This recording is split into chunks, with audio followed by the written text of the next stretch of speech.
Well, welcome to this episode of the Good Leadership Podcast. I'm your host, Charles Good.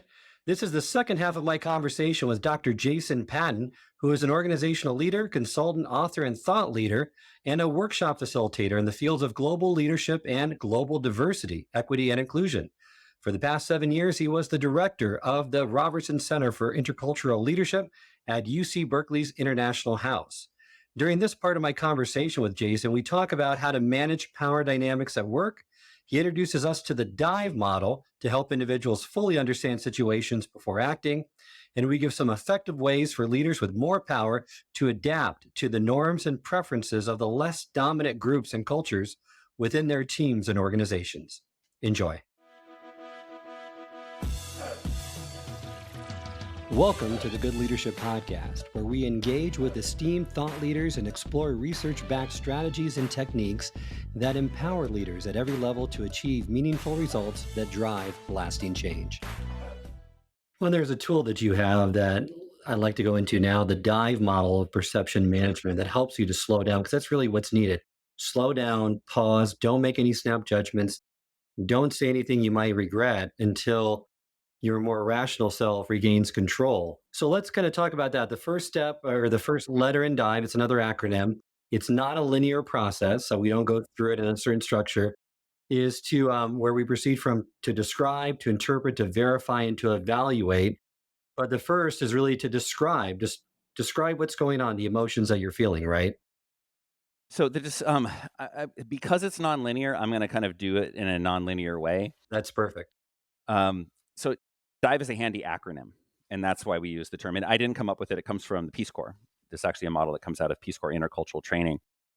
But so it was born out of the intercultural tradition where Peace Corps volunteers are going to locations where they don't really understand the culture very well, and they're part of the culture shock that we tend to experience is we see strange behaviors happening all around us, and we judge those behaviors based on our own set of values and behaviors that we're familiar with from our home cultures. And so, one of the examples that I often give in this is it's a man, somebody who appears to be a man who's sleeping at his desk, and I ask people to say, what words come to mind, and things like lazy come to mind. That's actually the number one thing that comes to mind. Some people say, had a rough night, which is, a little bit less loaded. Uh, but what's interesting is, nobody, or I should say very, very rarely does anybody comment on the fact that it's a person, that there's a desk, that there's a computer on the desk, that the person is wearing a red tie. So in terms of, like, if you think about the I don't know which inspector this was from which television show, but the Just the Facts, ma'am, Just the Facts, ma'am, like sticking to the facts. What are the observable facts that we can all agree on, as opposed to, and that's the D in dive, describing. We're going to have I and E. That's interpretations and evaluations. Interpretation basically is what's going on here, what's the story, what's happening, and the evaluations are those judgments, which are often negative. So because we are judging machines, we are generally going to just jump to those interpretations and evaluations. Like, I don't like that. And what describing does is it helps us sort of say, okay, that's great. I'm a human. I'm doing this. What's actually going on here? And then the verify comes up when, especially in a situation where I'm visiting a culture that I'm not familiar with, where I could find somebody who understands the culture better than I do. And I can share, like, I think this might be happening here. Can you explain to me what's going on? Put it in cultural context for me. My very first week that I ever spent in China, as a 23-year-old, hot-headed 23-year-old white American man, I was in this store, a snack shop, and the storekeeper asked me two questions that I knew how to answer, like, where are you from and why are you here? But then she asked me this third question. She said, how much money do you make every month? And instantly, I just thought, what kind of a question is that? That's an incredibly rude question. I don't remember how I actually answered the question, but I went back to the campus where I was teaching and I asked somebody there. I said, "Is that an okay question to ask?" Like, it just seemed really rude to me. They said, "Oh yeah, it's a totally." She was probably just trying to figure out your relative status, and salary is a proxy for status, and we don't really care about privacy around financial matters. So that's an example of a process of verification where this fancy model, describe, interpret, verify, evaluate, it's helpful as a model, but when it really comes down to it, what we want to be doing is constantly asking what else could be going on besides whatever that reaction is that I'm having to something. What else could be going on? And ultimately, that's to me what the dive model is all about.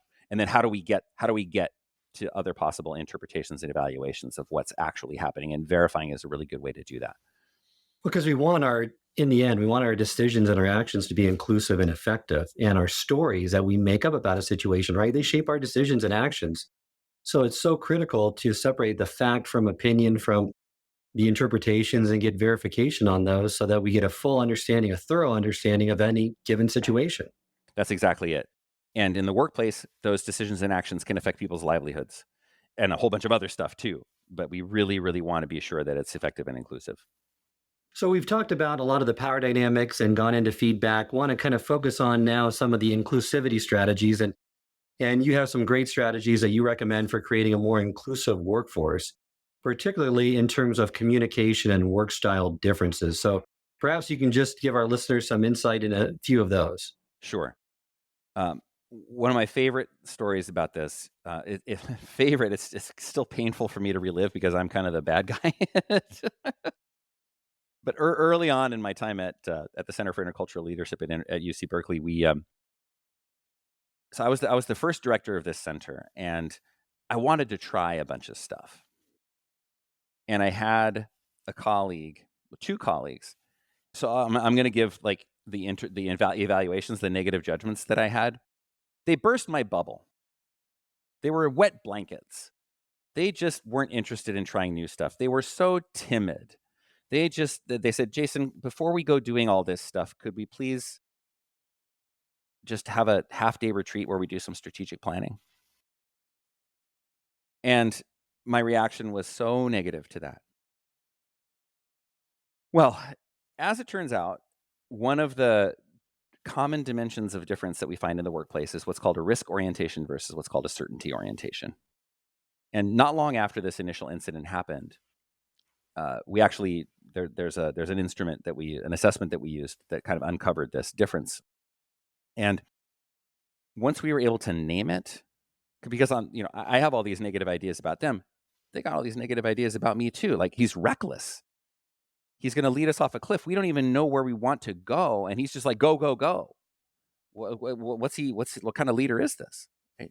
So we both got these very negative views of the others, and these are based on values that we perceive to be violated. So in my case, like, I was really valuing speed and continuous learning. Like, this is how you do it. And on their end, they're valuing. They've got a really strong value for certainty and for planning and for some degree of knowing what the consequences might be before you actually engage in the behavior. So the tension between risk and certainty on this team never went away. But what we were able to do, being aware of this difference, was first of all to name it. That's getting back to dive. That's like the description, the describing. These are just different behaviors, and they're based on a different prioritization of values. And we are going to bridge to one another. That is, I'm not going to just jump off the cliff. I'm actually, if there's something that I see that I think we want to do, let's have a conversation about it. Let's talk about what the potential upside is. Let's talk about what the potential downside is.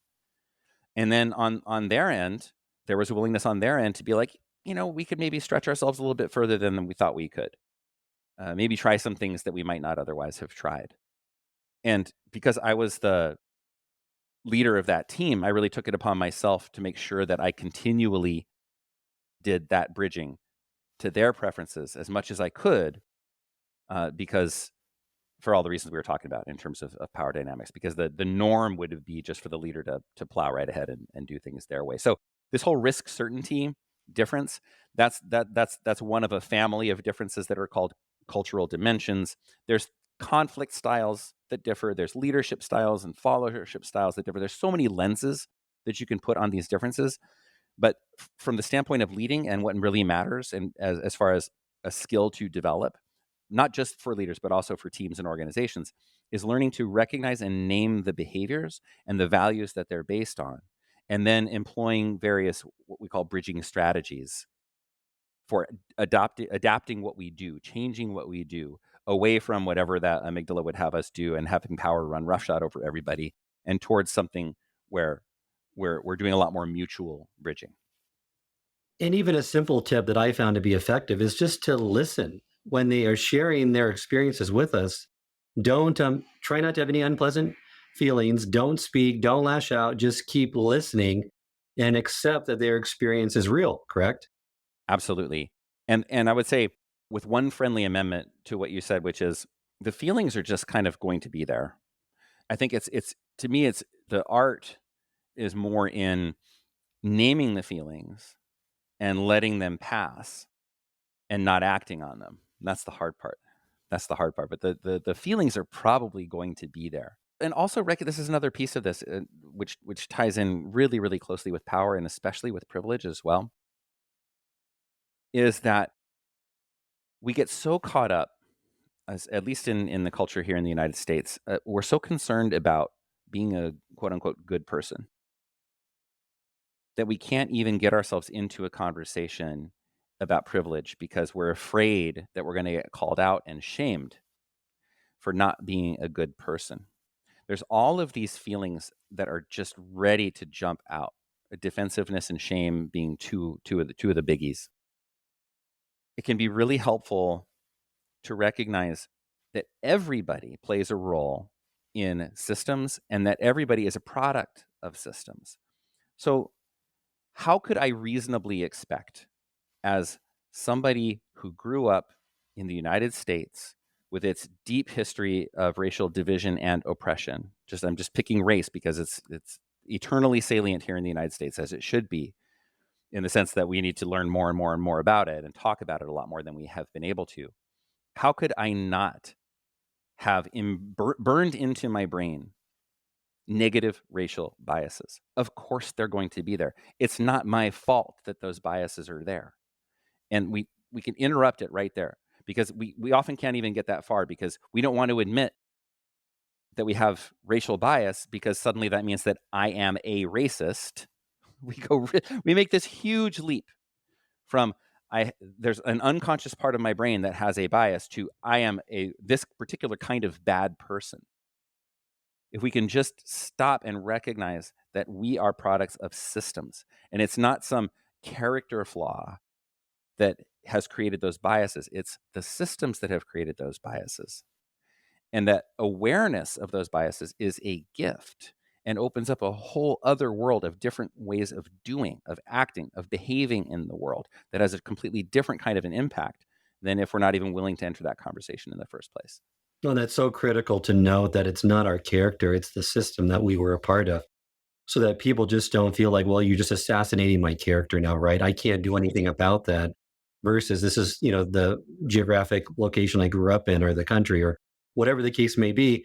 The other thing that I hear a lot is I hear a lot of the non-marginalized groups, the dominant groups, I'll call them. They feel like it's up to the marginalized identities to educate us, which in reality, we should be educating ourselves. There is a world of information resources at our fingertips. So we need to take more of that responsibility and be more proactive in learning. Harvard, I think, does the implicit associations test. And I was shocked when I took some of those tests because, once again, I have that same feeling. I don't have any racist biases. I'm a good person. But when I saw some of these come to light, I'm like, wow, that's illuminating. It made me more self-aware. And then I was able to hopefully move forward in a direction to minimize that.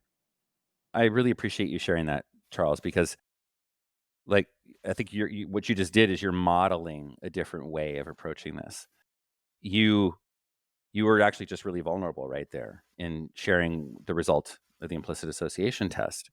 Whereas, first of all, you to even go there and then take the test, not try to wish away the results, and then actually try to reckon with them. That's what we need. That's what we need more of. And to go back to what you said just prior to that is so incredibly crucial, is that we don't rely on the people who have the more marginalized identities to educate us. That is emotional labor that is not fair or right to ask of them. We have no excuse. in 2023, there is so much information available. There are so many incredible books and podcasts. I'm constantly learning because it's endless. There's so much to learn. And the stuff is just out there at our fingertips. We just need to be proactive. We need to care enough to actually go and do that learning and then to carry that into how we behave, to our actual behaviors. I'm in complete agreement. Before we end the podcast, I want to just touch on how we adapt to cultural differences, because in a global world right now that we live in, what are some effective ways for leaders with more power to adapt to the norms and preferences of different cultures, which they have more commonly in their organizations now that they're multinational and global corporations? Even in organizations, just even a local organization where everybody's from the same town these days, you're going to have a lot of differences show up. A lot of cultural differences show up too. So, we tend to associate this word culture and intercultural with global. And yes, that's cultural differences still exist at the level of the nation state, and that's all really important. But there are studies that have claimed to show, and I say claimed because I don't know about the quantitative methodology, but that urban rural differences inside of countries are greater than differences outside of countries. Just to take one example, and we know that culture varies based on gender and race and religion and so many other dimensions as well. So all that to say, differences everywhere. And so this is another piece of the puzzle here. We have norms. We have behaviors that are considered better than others and these are to talk about the systems that exist, right? So for example, in US business culture, the preferred way to communicate is what's called low context communication or direct communication. You're supposed to say what you mean and mean what you say. And if somebody is a more high context or more of an indirect communicator, we tend to disparage and pathologize that behavior as something passive aggressive or sometimes timid or something like that. Or what if you get someone that says that, hey, I'm just being honest, right? I just say what I feel and think, and I'm just being honest with you. I've almost said, that's just giving you an excuse to be rude to someone, right? It's not something that you want that kind of transparency for in a normal workplace or personal setting. Yeah, it's an interesting example. I'd say that in order for me to opine on that example, I would have to know more about like what's the situation in which that person is saying that. What's the nature of our relationship? Is this somebody who has a history of really caring about me and demonstrating care about me, or is this somebody who maybe has a history of undermining me? Right. So we need all the context there. But all that to say, so I think one of the things you're pointing to there is like one behavior. You just kind of described a behavior, right? Can be interpreted in so many different ways as well. But also, I'll give a quick story just to illustrate this. I had a direct report of mine once, and I write about this in the book, Anita.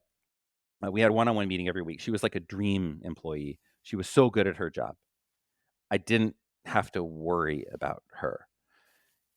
But we had our one-on-ones, and she would use the one-on-ones. I really considered it her time to kind of tell me what she was up to and ask for help with anything that she might need my help with. Um, it didn't take long for us to establish a pattern. She would start telling me a story, and I could feel the low context or direct communicating part of my brain, the value being efficiency, and thinking, this is so inefficient. Can you please just get to the end of the story and tell me what you need to tell me so we can get on with what we need to do?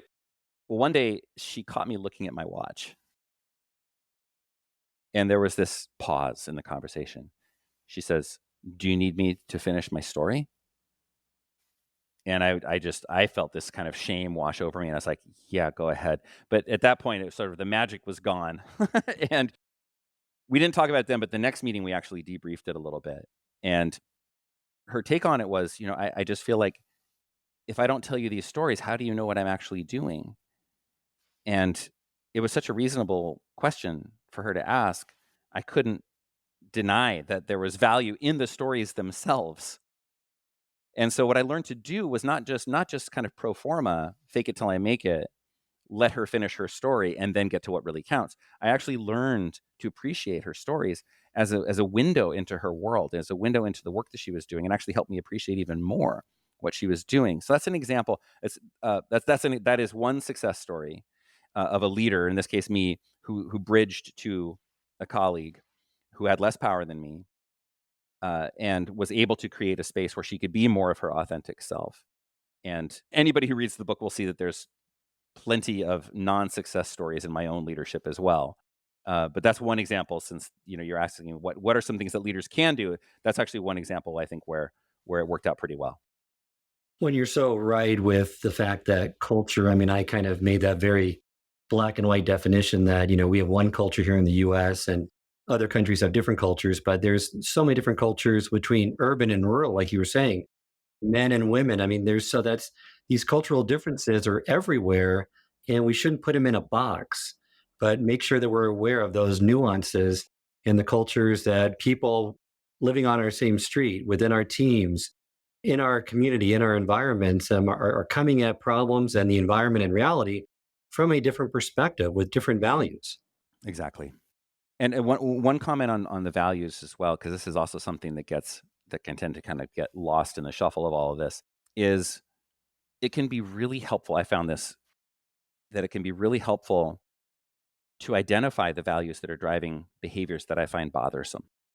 And the reason is, whatever those values are, I probably share them. I just rank them differently in whatever context. So an example is, let's take there's a conflict style called accommodation, which involves indirect communication and emotional restraint, which is the opposite of mine, which is called engagement, which is direct communication and emotional expressiveness. My natural, unconscious, unintentional reaction to an accommodation conflict style is they're being passive aggressive. Well, one of the values that drives the accommodation style is harmony, and also saving face and not embarrassing people. Well, I like harmony. I think it's nice not to embarrass people. In conflict situations especially, I just want to, my values for authenticity and transparency and efficiency drive me to be emotionally expressive and be a direct communicator. And in the moment, those matter more to me than harmony and not embarrassing people. But if I'm able to identify those values, it's not that I want to go embarrassing people and that I don't want any harmony. It's just that in that context, those values are ranked a little bit lower. But if I can identify the values, that gives me a point of entry into somebody else's reality, where I can appreciate why they have the style that they have, and I don't need to feel so threatened by it. That's an important distinction. You're right. If you can dig down into those values and you can really understand their behavior and where they're really coming from, and have a more inclusive behavior, hopefully, or relationship as a result. Before we end, I always like to leave our listeners with a call to action. So, what's one key skill or tool that we've shared today, or maybe not, that leaders should develop to become more aware of their own power? I think do an inventory of the dimensions of your own identity. I hate talking about this in the second person because I always feel like I'm right there with other people. I don't want to tell people what they should do. So I guess what I'll say is, I have found it helpful to consistently revisit my own multi-layered privilege. And the reason that I think it's important to do that is because it's so easy to forget, because it likes to hide in the shadows. And because it also reminds me that, it's really another road that's really easy to go down, that's not a helpful road, is, oh, this work is so hard and there's all of these uncomfortable feelings that I'm having to deal with that I never had to deal with before, and can we please just go back to how it was before I had to have all these uncomfortable feelings, talking about my privilege. When I stack that up against the day-to-day reality of people with less privilege than me, the day-to-day suffering and dying that happens because of differences in privilege and the systems that enforce those differences, I can still validate my feelings because I think it's important to validate feelings, but that's not what this is about. That's not what this is about. This is about improving human well-being. And so this sort of privilege, this inventory that I'm talking about of my privileged identities, it's not to like, self lacerate or anything like that. It's not about me, but it helps put everything into context and helps to keep me motivated to continue to do this work because of what I just said. I'm going to end up repeating myself, because if we're serious about, we say we want a more just and a more equitable world, what am I actually willing to do in order to do that? It keeps me in that conversation, the action conversation. So that's my one piece there. That at the Great advice. And I love, what you just said regarding having that power makes you more susceptible to those tendencies. Be aware of those, listen with an open heart. And like what you just said about self-lacerating, you're going to mess up. So show some kindness and compassion to yourself when you do, so that you don't get too discouraged and you keep the course. Exactly. Thank you, Jason, so much for joining me today. It was a pleasure talking through these issues with you. Remind our listeners how they can get in contact with you and learn more about your work. Yeah. So I'm fairly active on LinkedIn. You can just put Jason Patton, search me up on LinkedIn. I have a website, jasonpatton.com. I do some blogging there. I have a page there about speaking engagements. I have a page there about the book. You can look up Humanly Possible on Amazon.com if you want to get it. These days it's pretty easy to find. If you like this episode, then please share it on social media and consider leaving a review or rating. If there are specific leadership topics or industry leaders you'd like us to feature on the podcast, we are welcome to your suggestions. Remember, knowledge's transformative power is only activated when it is acted upon. So what actions are you going to take on the insights and knowledge shared in this episode?